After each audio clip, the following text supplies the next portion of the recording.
Welcome and namaskar. My name is Avatans Kumar, and I am here to welcome you to our launch podcast of Rooted and Roaming, a podcast exploring Indian American perspective. With me, joining me to discuss this topic is Lalit Jhaji. Namaste, Lalit ji. Namaste, namaste. Neerav Patel ji. Namaste, Neerav ji. Namaste. Namaste, Avtar. Amitabh Mittal ji. Namaste, Amitabh ji. Namaskar.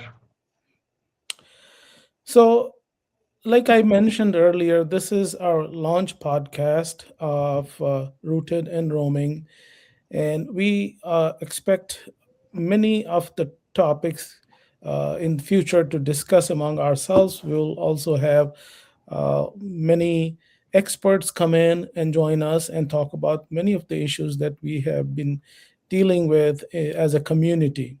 But today's topic is racial tension and increase in racially motivated attacks on Indians in America. Um, as you have noticed, all of you must have noticed that within the last 10, 12 months, the attacks on Indian Americans, mostly, but not limited to, on online platforms, have increased manifold. And it's not that these attacks were not there. We had been always been under attack in this community, but it has gone up significantly. Um, so we would like to invite. Let's see. First, Lalit ji, can you tell us briefly what has been going on in terms of racial attacks? What are some of the examples that we can think about? Yeah, thank you, Avtanji, for your introduction to the topic. But let me start with saying that this country has given a lot to the immigrants, for at least in particular the Indian community, right?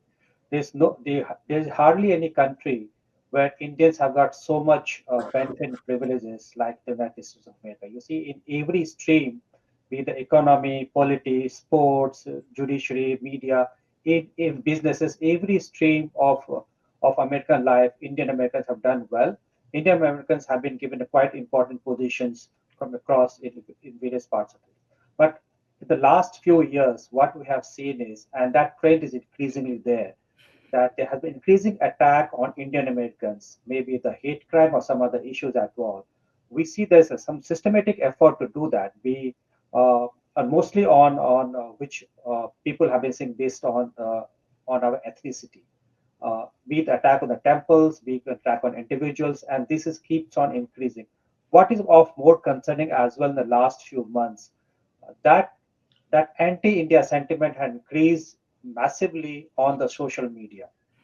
We see people are coming up. A section of society is coming up with a lot of hated messages against individuals who have done well in their life, institutions who have done good in this country, and their contribution to this country is immense. This is of immense. This is of serious. This I can say is a serious of concern to all of us.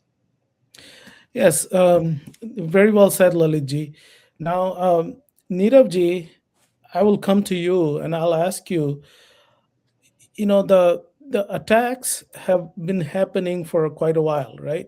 You can see when the Gandhiji's statue was vandalized both in California and in DC, and our mandirs were vandalized and desecrated in New Jersey and as well as in California. Um, but what has been the main reason of recent uh, increase in these kind of events? What do you think is driving this? Tansi, there was a certain group who used to be targeting the Hindu community and the Indian community for many years. Those are who has done a lot anti-humanitarian activity in all over world. Those community they want to get hide behind some of the cover, and they are making the Hindus and Indian as a cover, and they are keep blaming for so many things which Indian community never ever done it, or they don't have any idea about that. Also, there are some misinformation, and there are some kind of confusion too. That they are counting us either from the Middle East, or they are thinking that we are Middle East, or we are from some terror countries, and those are some confusion, and some of the attack happened for that in the past. Recently, what happening is majority the political and the government statements coming out from the top authority, the top politicians, anti-India kind of sentiments coming out, pushing the tariff, and there are some comment that India is buying the Russian oil, and the Russia is using that money to bomb the U.S. soldier. They are planning to bombing the U.S. country. So this kind of statement came, which India has nothing to do with that. Our community has nothing to do with that. No, and those feed some misbrief to the rural areas of the United States, where a lot of Indians are living in those areas. And for many years, this is maybe their second or third generation who lives in that area, and doing the small business, running the shops, running the gas station, running the convenience stores.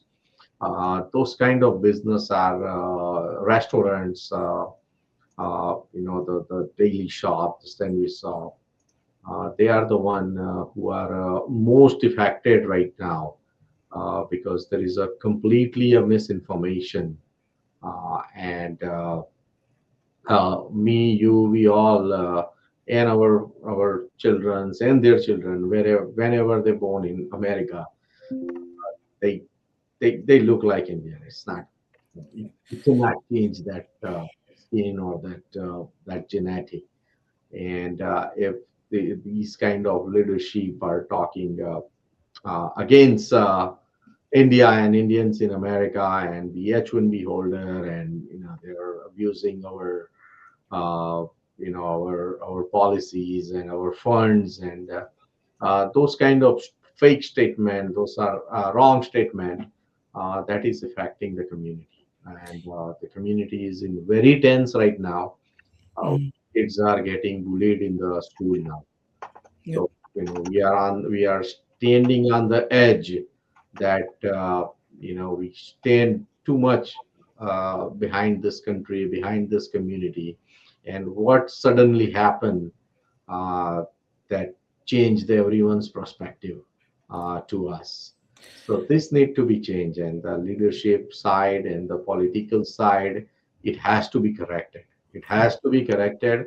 Otherwise, we might become the victim of some violence, hate crime very soon.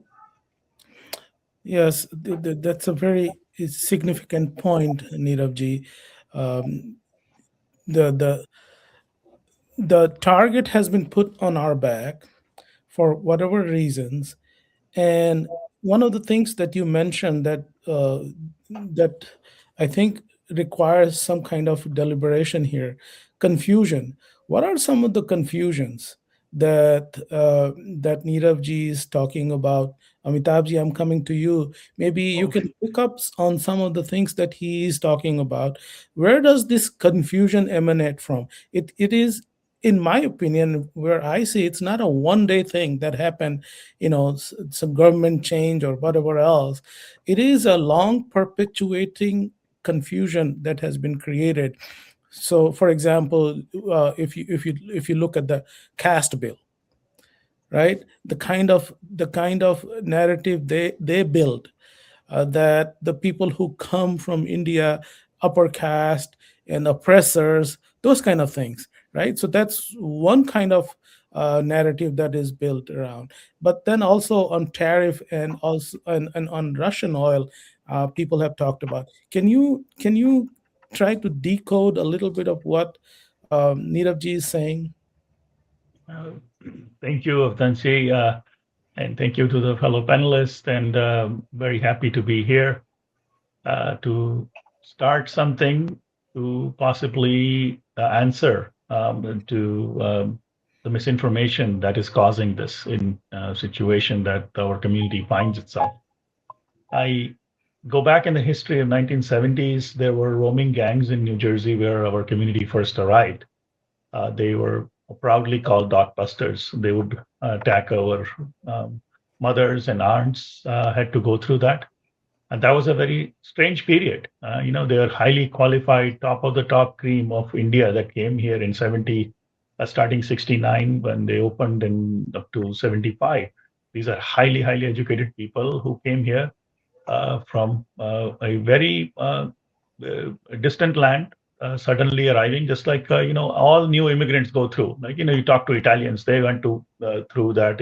Irish went through that. Poles So went through that. Indians, Poles, everybody went through Yeah. that. Okay? So we went through that phase of fear of unknown, and fear of something new, strange, weird. Our mothers, aunts were attacked. That period we went through. Our community, that was pure ignorance and hatred at that time. That was racial, not that was pure ignorance and hatred that fueled that. That was the reasoning back then. That hey, these new people, they're weird, they smell, their food smells different than our food, and whatever not. So that was 70s to 80s, and then our community proved itself. Our community is growing leaps and bounds in highest of the highest positions in highly acclaimed institutions. We have you know big corporations, you name it, the educational, technology, science, everywhere. You would find majority of our highly educated people. They got a respect level. So that was a phase you got into the respect level. In the recent year, what has happened is the um, the some of the groups that have been coming here in the last 15, 20 years to America, um, they are coming with a disdain for India. You'd be surprised to know that there are over 600,000 asylum seekers who got approved by the U.S. courts, claiming that India is a country that targets Christians and Muslims and Sikhs and all the minorities. And these are cases that are proved in the U.S. justice system. So when these cases go through the system, and our community doesn't talk back about what good we are doing for the country as a whole, we stay very quiet. We do our work quietly. We're doing tremendous work. But there are forces that migrated into America, which targeted specifically, the Indian community. We divided into classes, and it becomes a classic European class warfare. That hey, these guys are coming here taking your jobs. Not that they put hard work, they studied and they, figured out the trades and they did the right things in their life and they did not do anything wrong and they gave back so much to the community. That part is hidden. And what is happening now, the difference between the 70s and now is there are active political forces, both in United States and outside United States, that have put a target on the Indian community. Mhm. Okay. There are people with their vested interest who are here to create this tension. Okay. And I hope with podcasts like this, we can give back the answer to the community. And hey, we are the Hindu community, or the American, sorry, I'm like the Indian American community contributes 10% almost to the GDP of this country, of $38 trillion economy. So $3.8 trillion of that is generated by 5 million Indian Americans. I mean, that's a tremendous number. I mean, that puts you as a number three economy by itself in the world. Right behind four economy, right behind India now, and a little bit behind. Sorry, little behind Japan now, but just 5 million people are generating 10% of the GDP of this nation, which means fifth largest economy of the world can be the 5 million Hindus here or Indians here. Um, and of course, when you achieve so much, there comes the people who are going to put a target on you. So Mhm. that is what is happening, in my opinion. To counter that, we need to be more outspoken. We need to be out in the public telling how good what we are doing, how we are supporting this nation, how our small businesses are keeping alive the highways. Mr. Patel belongs to, I believe, an association, ASOA, Asian American Store Owner Association, 4,800 stores. Who are they serving to? The community. If the stores disappear, the community is the one that's going to suffer. Right. So I hope through this podcast and through other medium, we can get this message across to the larger audience. Hey, the Indian American is actually here as to work with you, help you, and build America, not against America. Mhm. Yeah, very very good points, Amit ji. Coming back to Lalit ji again, Lalit ji, you are in DC, and one of the things that Amit ji mentioned is politicians. To be involved in political processes more, with more aggressive attitude, as Indian American put out our values and tell other people what are some of the things politicians, especially from our community, are talking in DC when these kind of hate crimes uh, are perpetuated on this community. Are they making any move to quell, first of all, make the awareness about this in the the power circles, and then how to remedy this kind of issue?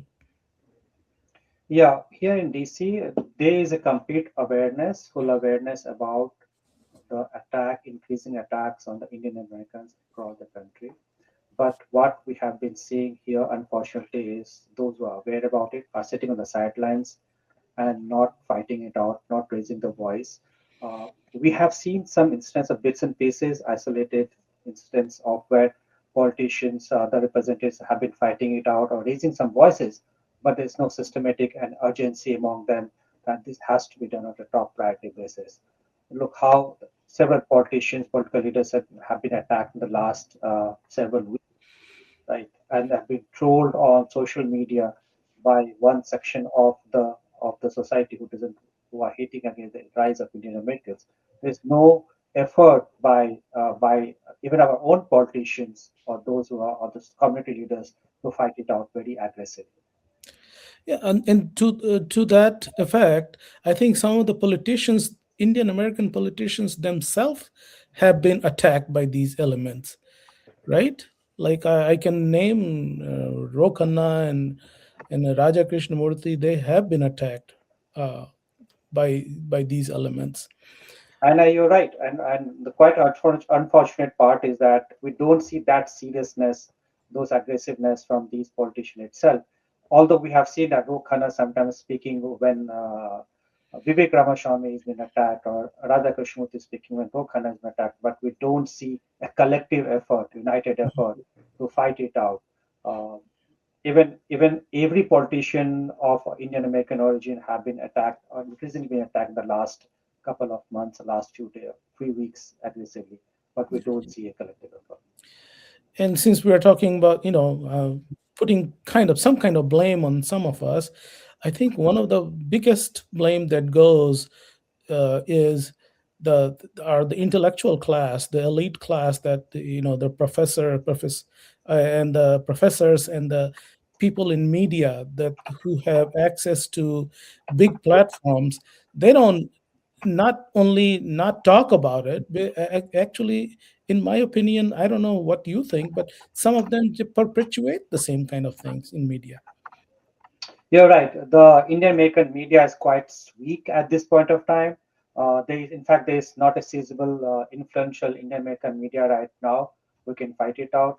We are just reduced to focused on some community events here and there, putting our own pictures there. But there is no collective effort, even for the on the part of the Indian American media, uh, to raise this voice collectively and even in isolated way. We have not been doing that. Uh, Mhm. there could be multiple reasons. One could be the lack of resources these media outlets have, or that might not be the part. Or maybe who wants to raise this voice against it? Right.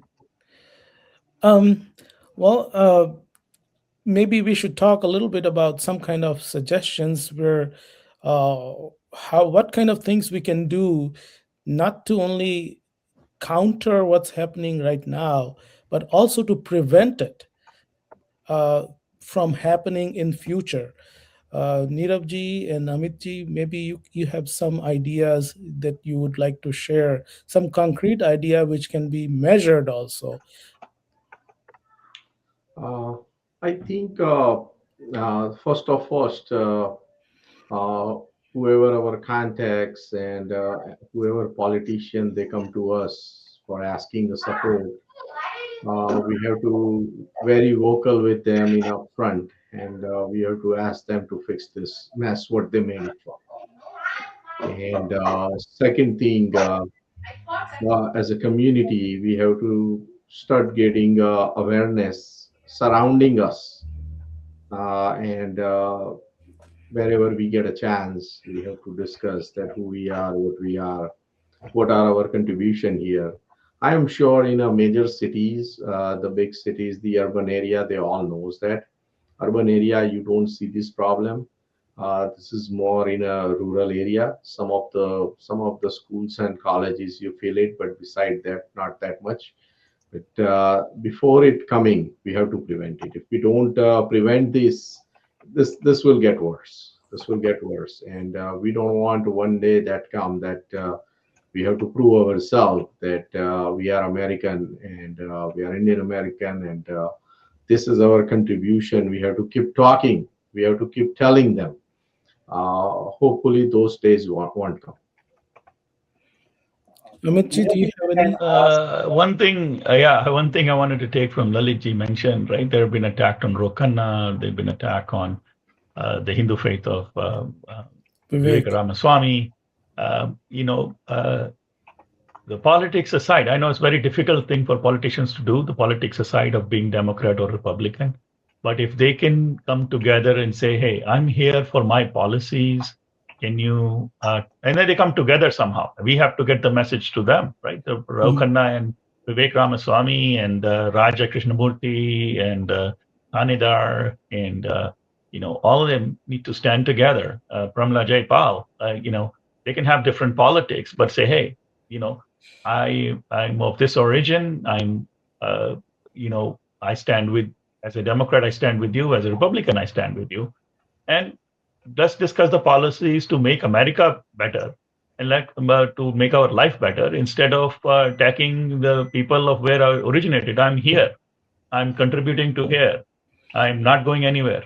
I'm the represent the most contributing community in this country, and the least amount, like the list just put on by the president. The Indians have like the name's not even there on the rosters Right. of public aid. Yeah. It is less than a percent. Right. 5 million and less than a percent of the community is on public aid. That's a tremendous thing that they can talk about. But somehow, if the message can go to Raja and Ro and Krishna and uh, And also in Ramaswamy, the that White come House. together. Also in the White Huh? House. Also in the White Yeah, House, yeah, Yes. because they're the yeah, executive branch. yeah, yeah. The politicians, they say, the Indians are not taking your jobs away. You're Americans, Right. and we are doing American jobs. That's the message needs to go out. The Indians are not taking jobs away. It's the Right. American who are doing the American work. Right.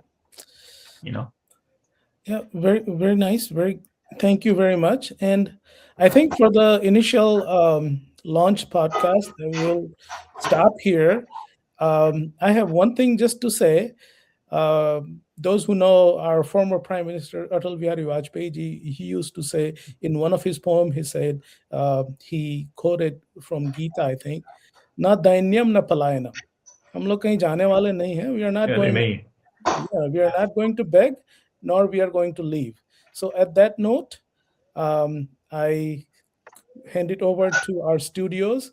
We'll be back with more similar kind of discussions soon, pretty soon. Thank you. Thank you. Namaste. Thank you. Namaste. Namaste.